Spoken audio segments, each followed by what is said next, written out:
Paros poco conocidos, poco estudiados, sobre las directrices que ha dictado la Corte a los centros educativos públicos y privados sobre la prevención de la violencia escolar. Pero, por desgracia, estos amparos son como las llamadas a misa.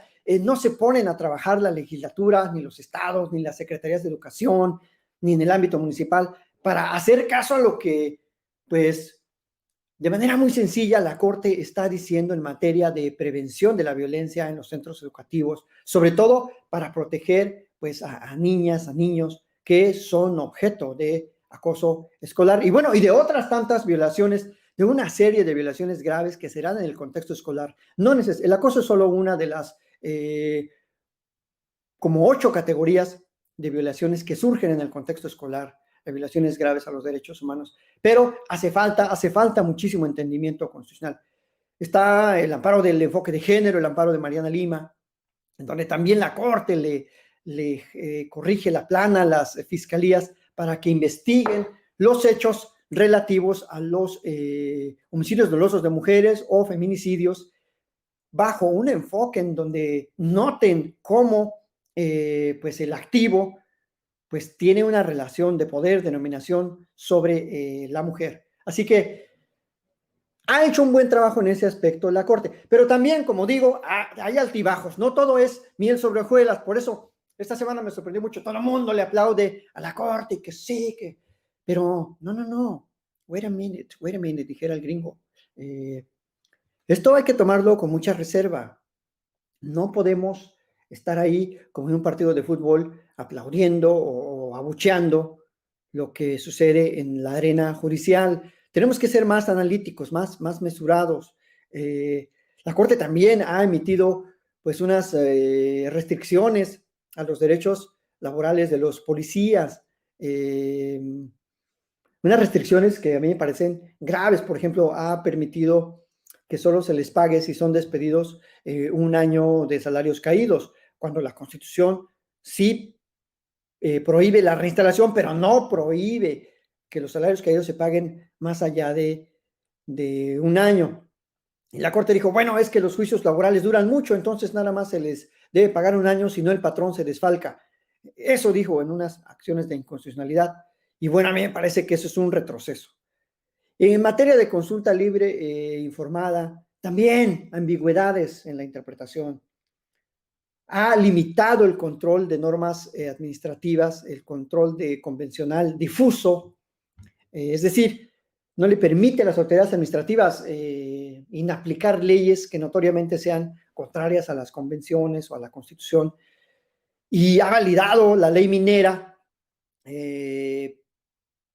como una ley que no, dijo la Corte, bueno, no es necesario que tenga el derecho a la consulta, cuando sabemos que la ley minera pues tiene implicaciones e injerencias territoriales en pues aquellas zonas en donde viven, en donde cohabitan pueblos originarios. Así que eso me pareció también un retroceso desde el punto de vista de los derechos de los pueblos originarios. Y hay poca atención o casi nula atención últimamente a la jurisprudencia, ya no internacional. No le voy a pedir que cite a la Corte Internacional de Justicia, pero por lo menos a la Corte Interamericana, y eso también se ha debilitado en esta visión de la Corte.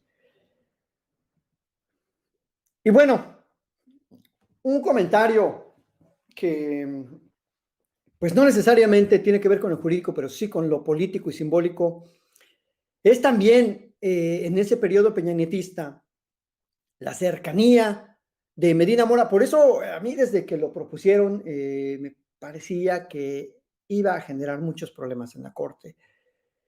Y bueno, fue uno de los asistentes a la famosa boda esa del infortunio, pero no solo él, fueron otros 3 ministros, o sea, casi en esa boda estaba una sala de la Suprema Corte. Por lo menos así lo reportaron distintos medios de comunicación y hasta revistas del corazón, que a esa boda fueron Medina Mora, Luis María Aguilar Morales, Alfredo Gutiérrez, y algunas notas también hablan de Jorge Mario Pardo. Así está reportado en los medios. Ahora sí, como dice Jaime Maussan, se los dejo a su criterio. Y pues vuelvo al comentario inicial que hice sobre Mariana Suela. Un juez, y sobre todo un juez constitucional, no puede reunirse con los litigantes, ni siquiera en su vida pues, social, porque se presta a que entonces tiene amistad con una de las partes. Y si tiene amistad un juez con una de las partes, entonces va a inclinar su decisión judicial a favor de esa parte. Y Juan Collado, tanto como otros personajes de la vida política que estaban ahí, pues tenían litigios en la Suprema Corte de Justicia de la Nación o en los tribunales federales. Por tanto, un juez constitucional no debe prestarse a aparecer públicamente en reuniones sociales con los litigantes de su tribunal.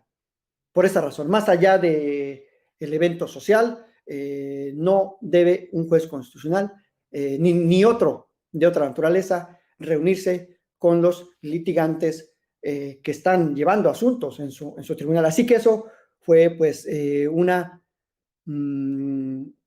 digamos, pues una mala decisión de los ministros de aparecer públicamente, una imprudencia, porque el juez tiene que ser precisamente, su nombre lo dice, mesurado, prudente. ¿Por qué? Pues porque es el que dice el derecho y resuelve controversias. Si no te puedes sentar a tomarte unos tragos y a cantar las de Julio Iglesias con tus subordinados en materia de impartición de justicia. Por esa razón, pues yo considero muy estrictamente la labor del juez. En este aspecto, bueno, tenemos ahora una Suprema Corte en este año renovada. Está la ministra Ríos Farjat en la primera sala, el ministro Juan Luis González Alcántara Carrancá, un civilista de cepa pura,